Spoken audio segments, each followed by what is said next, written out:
Hello and good day. Bom dia, as the Portuguese say.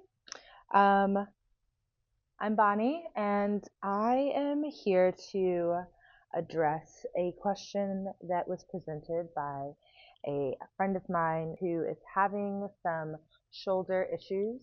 They are a triathloner, marathoner, just a person who's very active.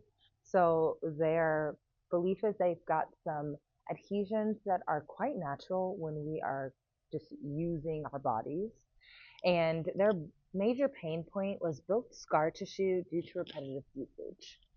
The goal here that we're addressing is to reshape the built adhesions of the shoulders. Now we know that we might not necessarily eradicate usage and scar tissue that builds, but we just want to make it smooth. We don't want it to feel so rough and scattered, right? We also want to retrain the fascia in our bodies. These are the connective tissues that have different textures. Fascia is muscle. Fascia is the in between the muscle and the skin and what is between the ligaments and the tendons. Fascia comes in a lot of different shapes and sizes and a lot of textures, but overall, we want our fascia to be fluid and smooth, whatever um, function it has. So we want to retrain the fascia that's naturally built and scar tissued over so it moves it with range of motion and mobility. Lastly, we want to stay loose and heal. So if that sounds like goals that you might have for your shoulder, this would be a great video to tune into.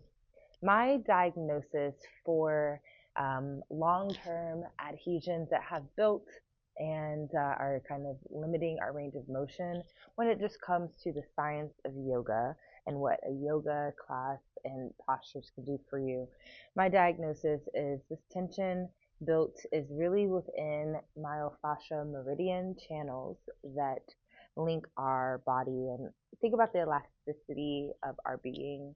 We can stretch in multiple directions, but every time we stretch something out, let's take our arm for example, every time we lengthen through our arm, we are now contracting through the tricep and we're lengthening through the bicep. So any movement we take, there's always, like physics, an equal and opposite.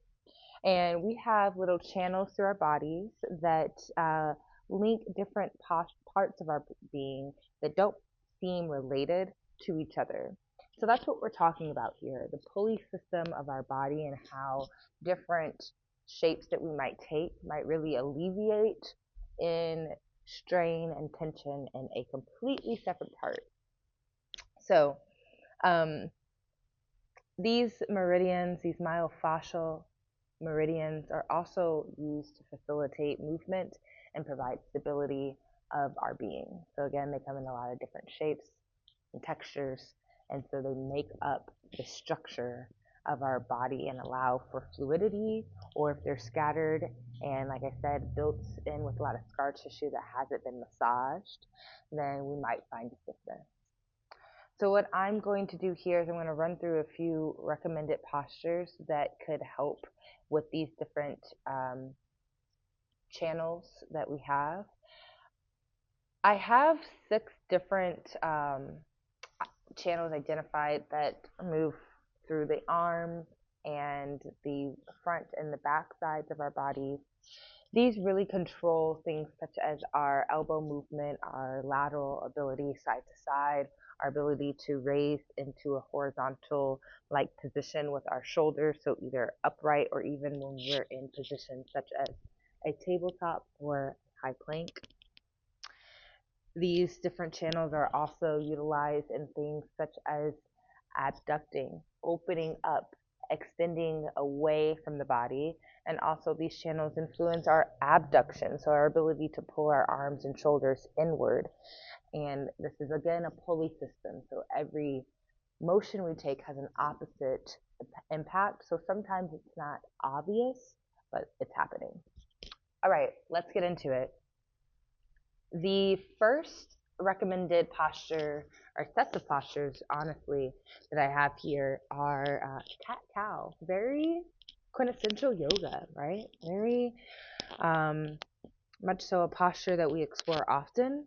I'm not going to get into the alignment so much of our bodies, but more so the movement of what's happening in the front of our shoulder area. So when we come into our cow, when our shoulders are pulled back, our belly is reaching for the ground, we're really having openness through the front side of our being. So rolling the shoulders back, extension through the neck. And when we find our cat rolling around, protracting through the shoulder blades, pressing away, we're finding extension through the backside. So when we break down the anatomy of the shoulder, it is front, back, it's the cuff, the inside. So it's far more than just, the deltoid here on top. So that's why this whole motion of cat-cow is really deeply breaking into our shoulders. You can even take some rotations only through the shoulders, forgetting about the hip action through cat-cow, and just kind of take the shoulders down, completely bring the shoulder blades to touch, and then press the shoulders up and away from the ground. And just play with this downward and upward motion too. Okay, so that's the cat-cow variation. We'll move on to one of my favorite postures, which is our prone scorpion. So prone is anytime our bellies are on the ground. We'll extend our arms out as though we are hugging the ground beneath us. And in this example, I'm going to take my left cheek to the ground and lift my right foot up. Begin lifting my right thigh off the earth and tilting my right foot across the back of my body. So maybe the foot grazes the ground, or maybe it's up here floating around. And now we find a pressure point on the inside of our shoulder. We also might become a bit more familiar with that pulley system as we're actually pulling in opposite directions in this posture. So that's what it looks like from the behind, and this is what it looks like from the front. And I also just wanted to get that in for myself on both sides. All right, we'll move on to, actually I gave it away, into our cobra positioning, up dog. So in this version, we are not going to focus on taking our thighs off the ground. We're really going to focus on pressing into the heels of our hands and pulling the shoulders back. So again, we think about that cow from the first posture. And be mindful of the neck, so it does not need to tilt all the way back. You can keep it quite neutral. Gaze might be a little further up than the nose. And just feel what's going on in the shoulder area. Maybe focusing on pulling them back against shoulder blades, trying to pull together. Okay, let's give the back part of our body a bit of love here. And I didn't mention this before, you don't have to do these in any particular order. This is not a vinyasa, it's not set up as a flow. This is just a compilation of postures that I think you can cherry pick and create something that feels good for you. Okay, child's pose. So child's pose, pretty quintessential yoga. Again, we are extending the arms overhead. Again, think about that, the function of our shoulders. So this extension might feel nice in different parts of the body. You could stay here. Now, we can also take the variation where we grab a block, and in this case I have only one block, so what a nice example of really using books as a substitute. We hear it all the time, but this is it in actuality, and it takes 4. This was unplanned, but this is my 3rd time recording it, so now it is planned and it feels far more staged, but here we are. We are taking our elbows down to our surfaces, so whether you've got books or our block, and we're rocking our hips back, and we open up through the lats a little bit. So anatomy lesson, the lats are the sides of your body, right under the armpits, and they flare onto the ribs and connect in the back side. So that feels really nice and connects directly into our shoulder area. All right. So you can stay there. You can try that. Maybe you love it, maybe you hate it. Curiosity is key. The other variation in child's pose that we can explore is called thread the needle. So we will take one arm underneath. Well, let me not move so quickly. You'll first find yourself in child's pose. Then you will take one arm underneath the extended arm and fold to where one cheek is on the ground, the same cheek that the arm is woven under. And we can stay here, feeling pressure build on the back side of the shoulder. If you would like, you can extend the arm up and around, kind of finding the bind and driving the top shoulder back towards the back of your space. And you might feel more pressure build on that bottom shoulder. And I'll show you what this looks like from the back. So, child's pose, to thread. We find a twist in the thoracic spine, the upper part of our back, and we take the hand around, pull back through the top shoulder, and a bit more pressure builds.